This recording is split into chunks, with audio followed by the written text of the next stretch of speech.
4월 14일 화요일 오늘의 묵상입니다. 누가복음 24장 28절부터 35절까지 말씀인데 어제 엠마오로 가던 두 제자 부활하신 예수님이 오셔가지고 만났던 그 일들. 근데 어제는 미련하고 선지자들이 말한 모든 것을 마음에 더듬 있는 자들이다라고 믿음이 없는 저들을 책망을 하셨잖아요. 오늘 예수님과 그들의 대화가 계속되는데, 자, 오늘 말씀해 보면은 31절에 그들의 눈이 밝아져 그인 줄 알아보더니, 그들이 눈이 어두워서 가려져서 예수님을 못 알아봤는데 이제 그들의 눈이 밝아져서 예수님을 알아차렸대요. 아, 부활하신 예수님이셨구나. 이걸 알아차렸다는 거예요. 이 변화가 됐습니다. 바뀌어졌잖아요. 자, 그리고는 또 어떻게 되냐면 32절 말씀에 보면 우리에게 성경을 풀어주실 때에 우리 속에서 마음이 뜨겁지 아니하더냐.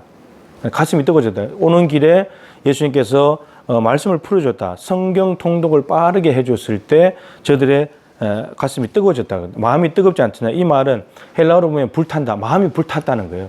이들이 예수님이 십자가에 죽는 것 때문에 슬퍼하고 낙심해가지고 고향으로 가고 있었는데, 근데 이들의 가슴이 불이 붙었다는 거예요. 불이 탔다는 거예요. 그러니까 마음이 완전히 달라지게 된 것이죠. 그리고 세 번째는 33절인데 곧 그때로 일어나 예루살렘에 돌아가 보니, 이들이 예수님에 대해서 잘 알지 못하고 더듬 있는 것 때문에 엠마오로 내려갔는데, 이제 거기에서 예수님을 만나게 되고 가슴이 뜨거워지는 바람에 어디로 갔다고? 예루살렘으로 돌아가니라. 이제 예수님이 부활하신 그곳으로 다시금 돌아갔다는 거예요. 예, 예수님께서 늘 공생의 기간에 말씀하셨던 그곳으로 돌아가셨다는 거죠.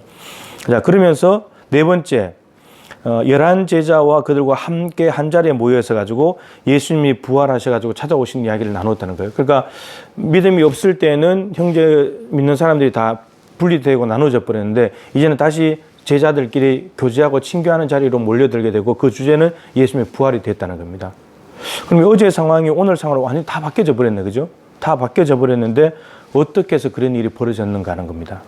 자, 아까 이제 잠깐 읽었지만 우선은 30절에 엠마오에 도착을 해가지고 이제 제자들하고 밥을 먹습니다. 밥을 먹는데 마치 예수님이 두 사람이 가고 있을 때 손님처럼 다가왔는데, 근데 집에 들어갔을 때는 마치 주인처럼 예수님이 행동을 하고 계시다는 거죠.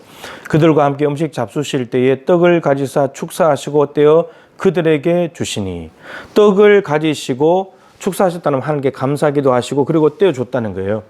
그럼 이 장면은 두 가지를 생각할 수 있죠. 오병이의 사건, 사복음서에 다 기록되어 있는 떡 5개와 물고기 2마리로 5,000명, 남자만 5,000명 먹이는 그때 예수님께서 제자들에게 떡을 나누어 주시고 그 제자들이 사람들에게 나눠주는 것, 그걸 생각할 수 있고, 또 하나는 성찬식이죠.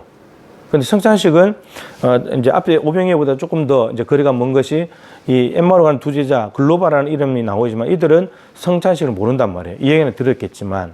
근데 마지막 35절에도 예수께서 떡을 떼심으로 자기들에게 알려지신 것, 이런 걸 보니까 두 번 강조했는데, 이것은 이들이 경험한 것은 오병이의 사건일 겁니다. 그러니까 이들이 오병이의 사건 현장에 있었던 거죠. 그러면서 예수님께서 떡을 떼서 제자들에게 주시는 것을 보면서 그걸 마음에 담고 있었는데, 중요한 건 이거죠. 요한복음에는, 다른 복음서와는 달리 요한복음에 6장에 오병이의 사건 나오는데, 그때 예수님께서는 오병이의 사건을 통해서 결국 하시려고 하는 얘기가 뭐였냐면 예수님 자신이었거든요. 오병이의 사건을 일으키고 난 뒤에, 그래서 그것을 구약의 만나 사건과 연결시켰고, 근데 그것과 연결시킨 것이 뭐냐면 예수 자신이 생명의 떡이라는 것. 이 오병이어는 먹고 한 끼 먹으면 끝나는 것이고, 만나도 40년 먹으면 끝나는 건데, 근데 생명의 떡인 나를 먹으면 영원히 산다. 그리고 이것과 연결시켰거든요. 자, 그리고 이것이 32절 아까 읽었는데 우리에게 성경을 풀어주실 때에 우리 속에서 마음이 뜨겁지 않느냐. 하나님 말씀. 그러니까 영의 양식. 그러니까 이들이 가슴이 냉랭했다가 뜨거워지고, 그 다음에 예수님이 눈이 가려져서 보지 못했는데 예수님을, 근데 눈이 밝아져서 예수님을 알게 되면서 고난까지만 보고 낙심했던 저들이 영광까지 가는 걸 알게 되었고, 그리고 엠마오로 가던 그들이 예루살렘에 다시 돌아가게 되고 삶의 전환이 일어났고, 그리고 교제가 단절되고 분리되는데 다시 교제가 일어나게 된 가장 중요한 이유가 왜 이렇게 일어나냐? 말씀 때문이었다는 거예요. 예수님께서 오셔서 말씀을 풀어주다. 말씀을 해석해 줬다는 거죠. 구약 성경의 말씀을 빠르게 통독하면서 해석을 해줬을 때 이들이 예수님을 알아차리게 됐고, 무엇보다도 들으면서도 됐지만 이들이 떡을 떼어주시는 예수님, 그 떡을 받아 먹으면서 오병이어 사건이 떠오른 거예요. 그때 선포된 말씀, 내가 생명의 떡이다. 예전에 예수님과 함께 있었던 그 자리를 예수님께서 재현해 주시면서 예수님을 금방 알아차릴 수 있게 됐다는 겁니다. 그래서 오늘 가장 중요한 것은 말씀이다.